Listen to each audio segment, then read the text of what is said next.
This is Mr. Mackerel presenting to you a grammar tutorial on run-on sentences. What we'll highlight in this presentation are three different types of run-on sentences that you may come across and the various ways to fix them. The first of these is when an independent clause gives an order or directive based on what was said in the prior independent clause. So this is a sentence that isn't an error, sad face. The reason for that being is it kind of breaks this rule up here, or it follows this guideline to a poor run-on sentence. This next chapter has a lot of difficult information in it.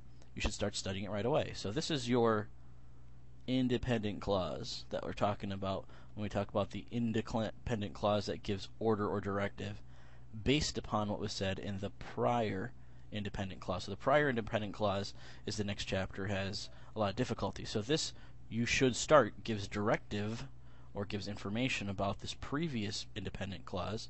So the suggestion is when you come across a situation like that, don't use a comma. You can either put a period where the comma is and start a new sentence, or you can use a semicolon, and that might also work there as well. That's probably the easiest way to go. But we'll show you both. So let's select the felt tip pen here. Red looks like a nice color, and we'll pretend we're on the Promethean board writing in perfect penmanship and giving you an example of one type of sentence. Studying right away with a little period at the end, and the same version again. Chapter has a lot of difficult information in it. Semicolon. You should start studying right away. Okay, that's the first type. The second type are when two independent clauses are connected by a transitional expression. The transitional expression we're talking about here is called the conjunctive adverb. Some examples would be however, moreover, and nevertheless. Okay. In this example, this is the bad sentence. Mr. Nugent has sent 4 children to Ivy League colleges. However, he has sacrificed his health working day and night in that dusty bakery. Okay, so here is your conjunctive adverb connecting both of those independent clauses. The first independent clause being Mr. Nugent has sent his 4 children to Ivy League College. The second, basically the second half of that sentence. So again, the recommendation on this is not to separate it with this conjunctive adverb, even though sometimes those can be used. This is when you're combining two independent clauses, a bad idea.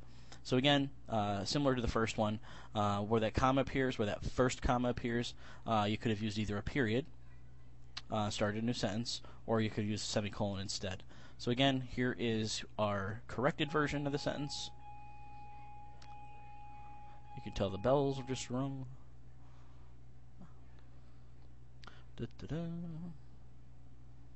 Maybe put some music in the background, that would be cool. And then here would be the second version if you need to do it, but I think it's pretty obvious. You just dump a semicolon in there somewhere, and you should be just fine. Alright? So lastly, we have a sentence where the second of two independent clauses, as it states above, contains a pronoun that connects it to the first independent clause. In this case, you can't just separate that with a comma. You have to do a little bit more than that. So in the sentence, the computer makes sense to me. It came without a manual. Well, the it refers back to the computer. Not good. We can't separate with that with just a simple comma. We have to do a little bit more than that. So to fix that, again, just as the first two examples, and this is pretty much a nice little catch-all on any run-on sentences. You know, break it up. Just make sure you're splitting it up into two independent clauses, not an independent and a dependent, because that dependent clause might show up as a fragment. So although these two clauses are quite brief, the ideas are closely related, and it turns into a run-on sentence. So we need a period where that comma now stands. So basically, we're just going to rewrite this. This computer doesn't make sense to me, period.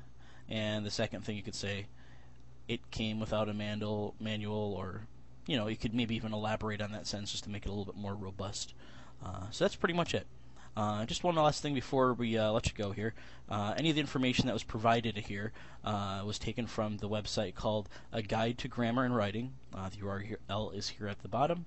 Again, my name is Rich Mackerel, and good luck and happy writing.